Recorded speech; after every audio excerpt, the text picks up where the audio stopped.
Un mardi matin tranquille, le silence a remplacé les sirènes. Au point de contrôle du Nord, des centaines de camions de semences et d'engrais occidentaux ont été arrêtés et des papiers au sceau présidentiel ont circulé sans discussion.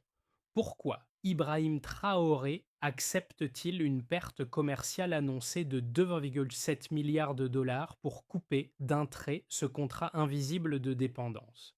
Ce décret ne vise pas seulement des produits chimiques, il force des villages entiers à réapprendre les semences locales, le compost et la fierté, pendant que Bruxelles et Washington parlent d'imprudence et que les marchés comptent le choc.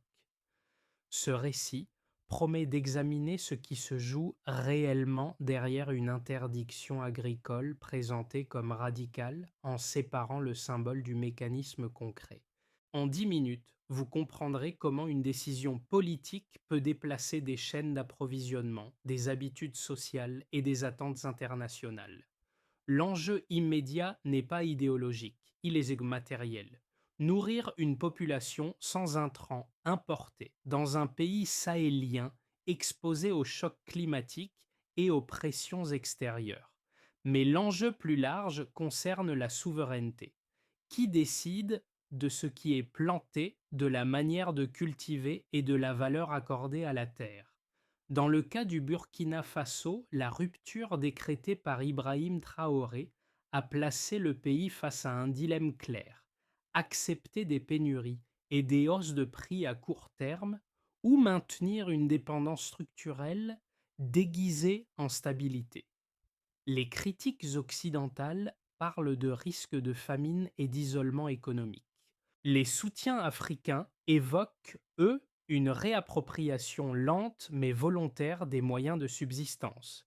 Entre ces deux lectures, les faits, les délais et les conséquences comptent plus que les slogans.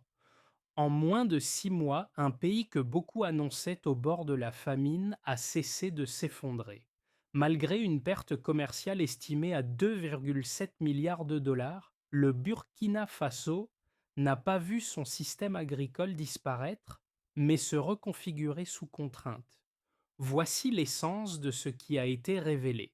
L'interdiction n'a pas seulement coupé des importations, elle a forcé une substitution immédiate des pratiques, des intrants et des repères. Lorsque Ibrahim Traoré signe le décret, il ne s'appuie pas sur une transition progressive ni sur des stocks abondants. Il déclenche une rupture nette, assumant une phase de turbulence comme prix d'une autonomie revendiquée. Pour comprendre la portée de ce choix, il faut revenir au cadre antérieur. Depuis des décennies, l'agriculture burkinabé repose largement sur des semences importées, souvent non reproductibles, et sur des engrais chimiques fournis par des entreprises étrangères. Ce modèle promettait des rendements et une intégration aux marchés mondiaux, mais il installait aussi une dépendance technique et financière durable. Les agriculteurs produisaient, mais selon des règles qu'ils ne contrôlaient plus entièrement. La décision présidentielle intervient dans un contexte régional instable. Le Sahel subit à la fois des pressions sécuritaires, climatiques et économiques. Les marges de manœuvre budgétaires sont réduites et l'accès aux devises reste contraint. Dans ce cadre, maintenir des importations agricoles coûteuses devient de plus en plus difficile à justifier politiquement. Ibrahim Traoré présente alors l'interdiction comme un acte de libération plutôt que comme un ajustement économique. Le discours insiste sur la terre, la dignité et la capacité à nourrir la population avec des ressources locales. Cette rhétorique trouve un écho dans les campagnes où la mémoire des cultures traditionnelles n'a jamais totalement disparu. Ce contexte explique pourquoi, malgré les avertissements d'experts et les critiques internationales, la mesure n'a pas provoqué de rejet immédiat. Elle s'inscrit dans une narration plus large, celle d'un État qui accepte le risque à court terme pour tester une autre trajectoire de souveraineté. Dans les premiers jours qui suivent le décret, l'impact ne se mesure pas en statistiques nationales, mais en scène locale. Dans plusieurs villages agricoles, des figures ordinaires deviennent des repères. Des cultivateurs âgés, des responsables de coopératives, des femmes organisant des groupes de compostage reprennent un rôle central. Ils expliquent, montrent, corrigent. Le changement n'est pas théorique, il est immédiat et manuel. Un agriculteur ayant travaillé la même parcelle pendant des décennies décrit une rupture simple. Il ne commande plus des intrants, il les fabrique. Le temps de travail augmente, les rendements sont incertains, mais la dépendance aux livraisons extérieures disparaît d'un coup. Cette bascule crée un effet paradoxal. L'effort est plus lourd, mais le contrôle revient au niveau local. L'État accompagne ce mouvement par des signaux rapides. Des agronomes sont envoyés dans les campagnes. La Gauwausa des radios locales diffusent des consignes pratiques. Les semences traditionnelles, longtemps marginalisées, redeviennent tout visibles et valorisées. Ces mesures ne compensent pas immédiatement la perte des produits importés, mais elles réduisent le sentiment d'abandon.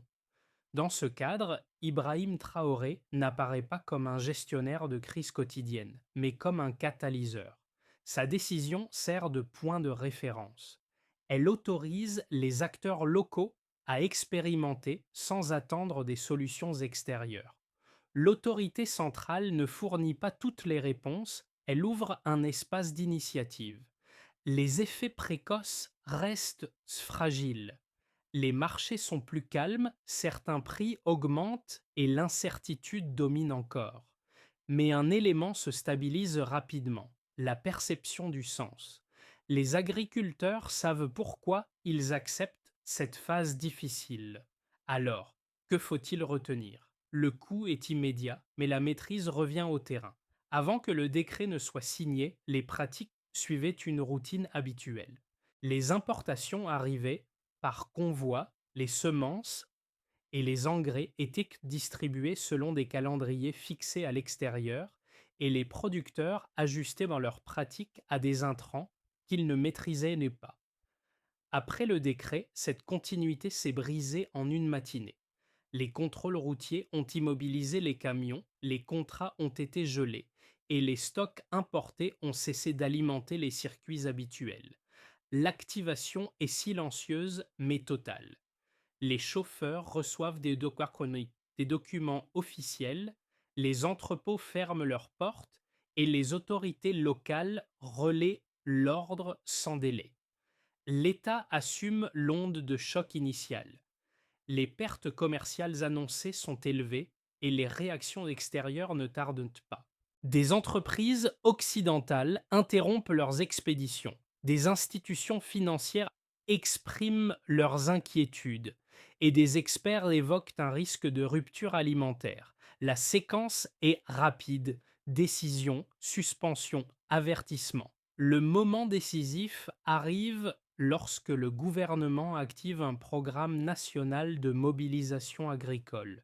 L'objectif est clair: remplacer autant que possible les intrants importés par des ressources locales. Des semences traditionnelles de mil, de sorgho et de légumineuses sont mises en avant. Des équipes techniques se déplacent pour enseigner la fabrication de compost à partir de fumier, de cendres et de résidus végétaux. Les radios communautaires diffusent des messages pratiques, répétitifs, orientés vers l'action. Cette phase révèle une tension centrale. Les méthodes anciennes demandent plus de travail manuel et une coordination collective accrue. Les résultats ne sont pas immédiats et les premières semaines sont marquées par des doutes. Les marchés se contractent, certains prix augmentent et les ménages ajustent leurs habitudes alimentaires. Pourtant, la chaîne ne se rompt pas complètement. Des coopératives se forment, des échanges interrégionaux émergent et des bibliothèques de semences rouvrent. Le rôle d'Ibrahim Traoré se situe à ce moment précis. Il ne gère pas chaque détail opérationnel, mais il maintient le cap politique. Face aux critiques, le discours reste constant: accepter une phase de fragilité pour sortir d'une dépendance structurelle. Cette constance réduit l'incertitude institutionnelle, même lorsque l'incertitude économique persiste. Les répliques se font sentir au-delà des frontières. Des capitales occidentales convoquent alors des réunions d'urgence, tandis que des médias africains présentent vraiment la séquence comme un test de souveraineté. Sur les réseaux sociaux, un mot d'ordre circule, reliant la terre à la dignité. Cette polarisation internationale renforce, à l'intérieur du pays, le sentiment que l'événement dépasse une simple réforme agricole. La chaîne des événements ne se clôt pas par une résolution nette. Elle laisse un paysage transformé. Les circuits d'approvisionnement sont raccourcis, l'effort est redistribué vers les communautés et le débat se déplace. Non plus seulement combien produire, mais selon quelles règles. La décision initiale agit comme un déclencheur. Elle convertit une dépendance invisible en enjeu public et installe une dynamique dont les effets continueront de se mesurer dans le temps. Avant l'interdiction, l'agriculture burkinabé dépendait massivement des importations. Après le décret, cette dépendance a chuté brutalement, au prix d'un choc mesurable. Le premier indicateur concerne le commerce. La suspension des semences et engrais occidentaux a entraîné une perte commerciale estimée à 2,7 milliards de dollars, un chiffre repris par les critiques pour qualifier la décision d'insoutenable à court terme. Cette valeur donne l'ampleur du risque accepté, mais elle ne décrit qu'un flux sortant, pas l'activité générée en substitution. Le second indicateur porte sur la production locale. En moins de 6 mois, les cultures traditionnelles remises en avant ont généré une valeur de production intérieure évaluée à environ 1,4 milliard de dollars. Ce montant ne compense pas intégralement la perte initiale, mais il réduit l'écart et modifie la lecture du bilan. La comparaison avant mais après montre un basculement. Une partie de la valeur autrefois externalisée revient dans l'économie rurale, même si les rendements restent inférieurs aux standards antérieurs. Un troisième indicateur concerne les prix et l'accès. Dans les premiers mois, le prix du riz et du maïs importés a doublé sur certains marchés, signalant la tension immédiate créée par la rupture d'approvisionnement. Cette hausse n'est pas uniforme, mais elle affecte surtout les zones urbaines dépendantes des importations. À l'inverse, dans les zones rurales, l'autoconsommation et les échanges locaux amortissent partiellement le choc au prix d'un effort de travail accru. Ces trois mesures dessinent une trajectoire claire. Le coût initial est élevé, visible et concentré dans le commerce et les marchés urbains. Le gain, lui, est diffus, progressif et localisé dans la production et la résilience communautaire. Les chiffres ne racontent-ils pas une réussite instantanée, mais une redistribution du risque et de la valeur. Dans cette lecture, la décision portée par Ibrahim Traoré se comprend comme un pari temporel. Les indicateurs à court terme confirment les avertissements sur la difficulté de la transition. Les indicateurs intermédiaires suggèrent néanmoins que l'effondrement annoncé ne se matérialise pas. La production locale augmente, les circuits internes se réactivent et la dépendance financière recule partiellement. Il faut noter les limites de ces données. Les chiffres disponibles restent agrégés et ne capturent pas toutes les disparités régionales. Ils ne mesurent pas non plus l'impact climatique futur, ni la soutenabilité à long terme des pratiques adoptées. Toutefois, ils suffisent à invalider une hypothèse centrale formulée au moment du décret, celle d'un effondrement immédiat et total du système agricole. En résumé, le passage du baseline au delta montre un paysage contrasté. Les pertes sont réelles et concentrées. Les gains sont incomplets mais tangibles. La question n'est plus de savoir si la rupture était coûteuse, mais si la société burkinabé acceptent ce coût comme investissement dans une autonomie plus large. Les critiques les plus structurées de l'interdiction reposent sur deux arguments principaux, souvent présentés comme pragmatiques plutôt qu'idéologiques. Premier argument, la dépendance aux intrants importés serait un mal nécessaire. Selon cette lecture, les semences hybrides et les engrais chimiques permettent des rendements plus élevés et plus stables, indispensables pour nourrir une population croissante dans un contexte climatique incertain. Rompre brutalement avec ce système exposerait le pays à des déficits alimentaires répétés et à une vulnérabilité accrue face aux chocs climatiques. Second argument, l'isolement économique. Les opposants estiment que la décision envoie un signal négatif aux partenaires commerciaux et financiers. En gelant des contrats et en défiant des chaînes d'approvisionnement établies, le Burkina Faso risquerait de perdre l'accès à des financements, à des technologies agricoles et à des mécanismes de soutien en cas de crise.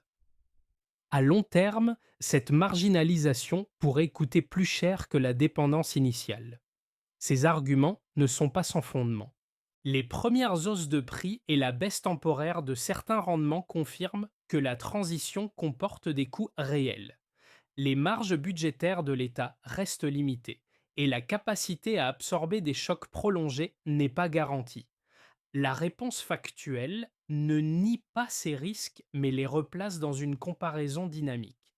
Avant l'interdiction, la stabilité reposait sur des flux externes coûteux et sur une exposition permanente aux variations des prix mondiaux. Après le décret, le risque se déplace.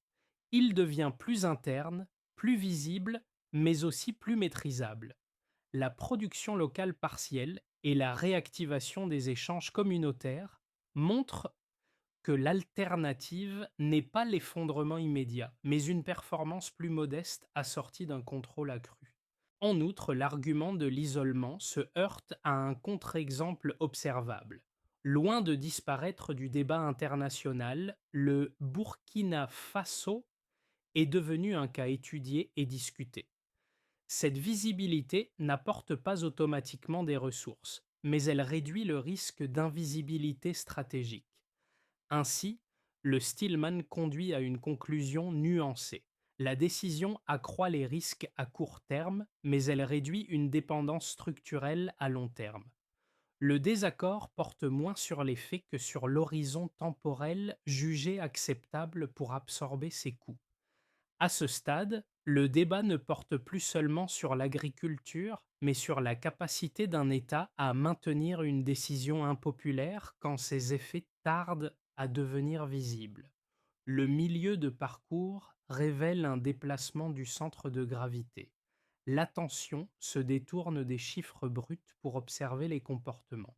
Les ménages adaptent leur consommation, les communautés renforcent l'entraide et les institutions locales apprennent à fonctionner avec moins d'entrées externes. Ce qui change la lecture, c'est la durée. Si la décision avait été réversible ou hésitante, les acteurs auraient attendu un retour en arrière. Or, la constance politique modifie les anticipations. Ibrahim Traoré ne présente plus la mesure comme une expérience temporaire, mais comme une orientation durable. Cette posture réduit l'incertitude stratégique même lorsque l'incertitude matérielle demeure. La révélation centrale est là. La politique crée des comportements avant de créer des résultats mesurables. Les agriculteurs investissent tout que du temps et de l'énergie parce qu'ils perçoivent une continuité. Les critiques internationales persistent, mais elles n'entraînent pas de rupture interne. Le pays ne se stabilise pas par abondance, mais par adaptation. Ce point médian clarifie l'enjeu réel. La question n'est plus de savoir si la transition est difficile, mais si elle est désormais irréversible. À partir de là, les conséquences cessent d'être hypothétiques. Elles commencent à se matérialiser dans la vie quotidienne et leurs effets deviennent observables même sans retour immédiat à la prospérité. Les effets de la décision se répartissent différemment selon les acteurs, révélant une redistribution asymétrique des coûts et des bénéfices. Pour l'État, la priorité devient la gestion de la transition. Les recettes commerciales diminuent avec la chute des importations, mais les sorties de devises se réduisent également. L'administration réoriente ses ressources vers l'accompagnement agricole et la stabilisation sociale, acceptant une pression budgétaire accrue à court terme. Dans ce cadre, Ibrahim Traoré maintient un discours de cohérence. L'objectif n'est pas l'équilibre immédiat, mais la réduction d'une vulnérabilité structurelle. Du côté des entreprises, l'impact est contrasté. Les importateurs et les distributeurs liés aux produits occidentaux subissent des pertes directes. Certains cessent temporairement leurs activités. À l'inverse, de petites structures locales émergent autour de la production de semences, du compost et du stockage.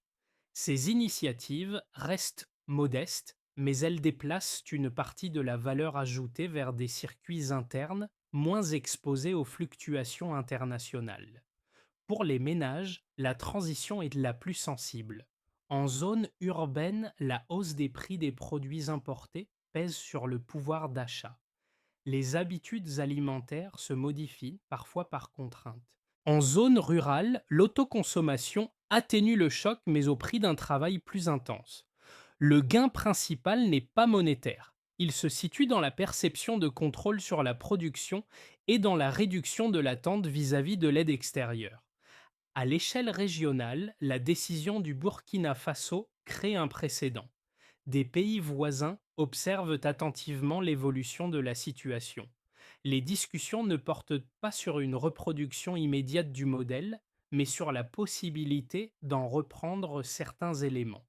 Cette attention régionale confère au cas burkinabé une portée politique qui dépasse son poids économique réel. Ses conséquences concrètes montrent que la mesure ne produit ni miracle ni catastrophe instantanée. Elle réorganise les priorités et les responsabilités. Les coûts sont concentrés et visibles. Les bénéfices sont diffus et progressifs. La cohésion sociale devient un facteur central de résilience. Dans cette dynamique, Ibrahim Traoré n'est pas seulement associé à une décision initiale. Il devient le point de référence d'une trajectoire observée par d'autres États et par des communautés qui cherchent à comprendre si la souveraineté alimentaire peut se traduire en pratiques durables au-delà du symbole. Le premier scénario, dit de base, prolonge les tendances observées.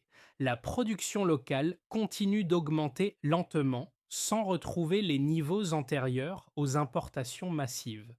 Les prix restent volatiles, surtout en zone urbaine, mais la disponibilité alimentaire se stabilise.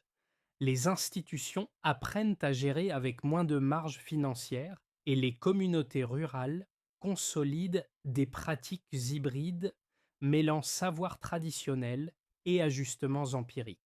Si cette trajectoire se maintient, le pays n'atteint pas l'abondance, mais évite la rupture systémique annoncée.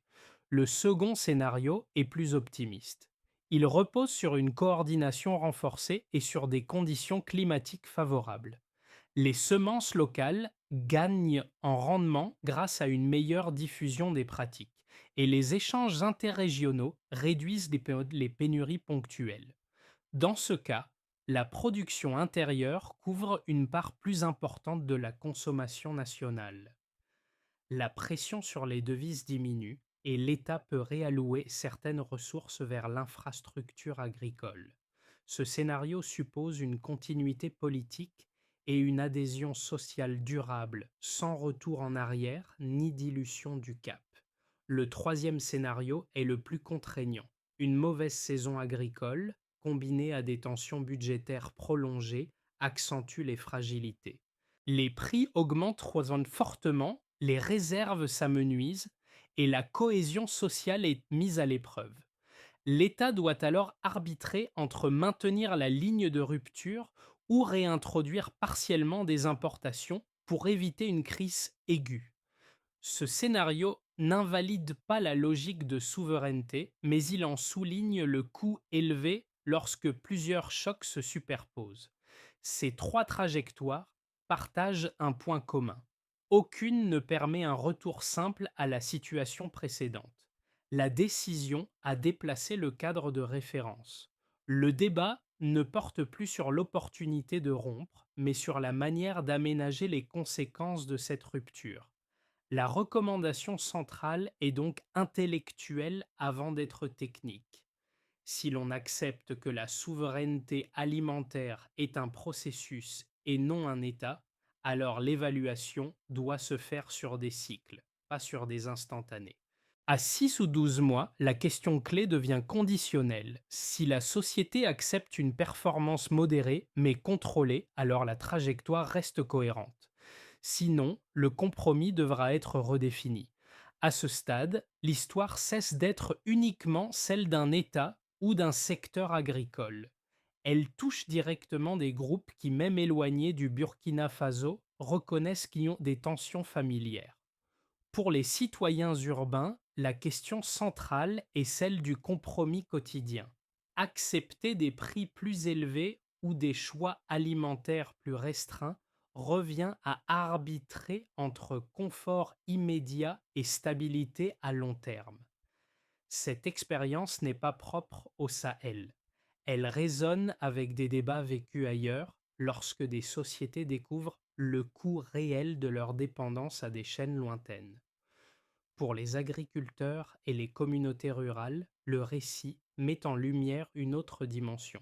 Le travail augmente, les risques restent présents, mais la maîtrise des décisions progresse. La capacité à produire sans attendre une livraison extérieure modifie la relation au temps et à l'effort.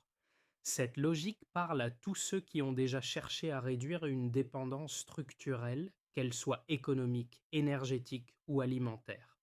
Un troisième public observe avec un regard stratégique. Étudiants, décideurs locaux, membres de la diaspora ou acteurs associatifs s'interrogent sur la transférabilité de l'expérience. Ils ne cherchent pas un modèle clé en main, mais des principes. Que se passe-t-il lorsqu'une politique est maintenue malgré ses coûts initiaux? Comment les comportements s'ajustent-ils lorsque l'option du retour en arrière disparaît? Dans ce cadre, la figure d'Ibrahim Traoré agit comme un point d'identification indirect. Il incarne moins une solution qu'un déclencheur de réflexion. La décision force chacun à se situer face à une question simple. Jusqu'où sommes-nous prêts à aller pour reprendre le contrôle d'un élément vital de notre vie collective? Cette connexion avec le public transforme le récit en miroir. Il ne demande pas d'adhésion automatique, mais invite à comparer, à transposer et à réfléchir à ses propres lignes de dépendance et de résilience. À ce stade, la question n'est plus seulement politique, elle devient opérationnelle. La trajectoire esquissée par l'État repose sur une série d'étapes concrètes, pensées pour transformer une rupture en processus durable. La première étape concerne la structuration locale. Les autorités identifient des zones pilotes où les semences traditionnelles et les pratiques de compostage sont priorisées. Les acteurs impliqués sont clairs: agriculteurs, coopératives et agents techniques, avec un calendrier saisonnier et un suivi basé sur la surface cultivée et la diversité des cultures. La deuxième étape vise la transmission des savoirs. Des agronomes, des enseignants et des étudiants sont mobilisés pour diffuser des pratiques adaptées au sol et au climat. Le critère d'évaluation n'est pas le rendement maximal, mais la stabilité des récoltes sur plusieurs cycles. Cette approche réduit la dépendance à l'expertise importée et renforce les capacités internes. La troisième étape concerne les circuits d'échange. L'État facilite la mise en réseau entre régions excédentaires et déficitaires afin de limiter les pénuries locales. Les indicateurs utilisés sont simples: volumes échangés, délai de livraison et évolution des prix régionaux.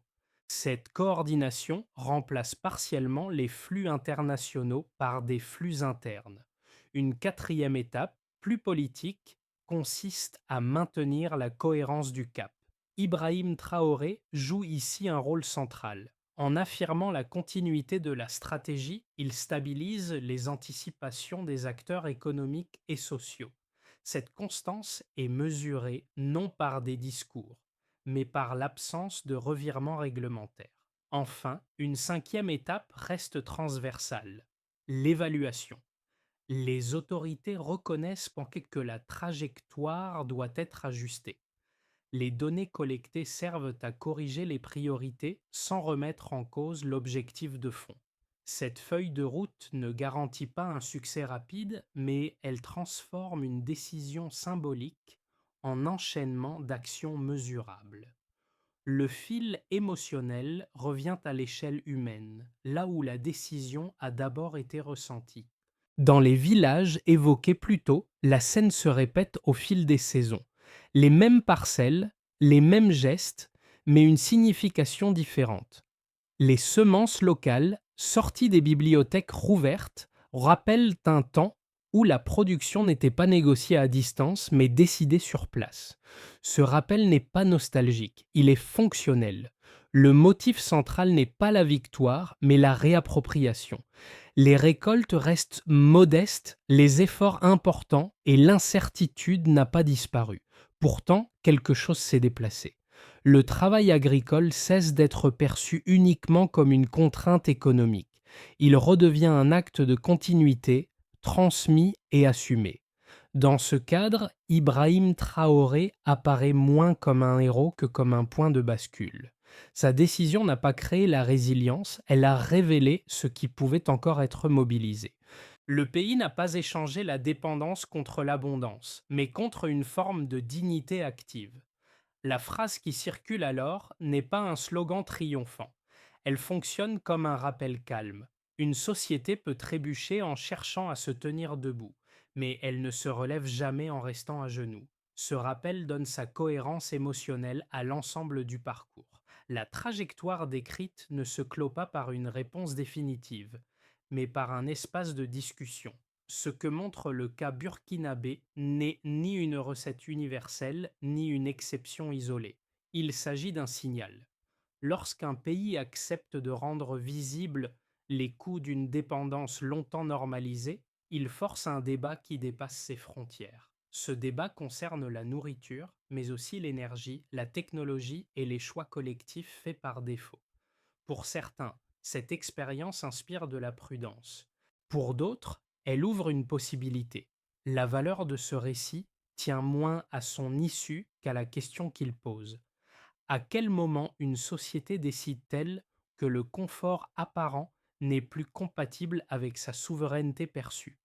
Cette interrogation n'appartient pas qu'au Sahel. Elle traverse de nombreuses économies confrontées à des chaînes d'approvisionnement fragiles. Le dialogue reste donc ouvert. Observer, comparer, critiquer, ajuster. Chacun peut y projeter ses propres contraintes et ses propres marges de manœuvre. Si l'histoire du Burkina Faso a un rôle à jouer, c'est peut-être celui-ci. Rappeler que les choix structurels ne se mesurent pas seulement en chiffres immédiats, mais en trajectoires assumées. Alors, face à vos propres dépendances, quel niveau de coût seriez-vous prêt à accepter pour reprendre du contrôle? Et sur quel horizon de temps?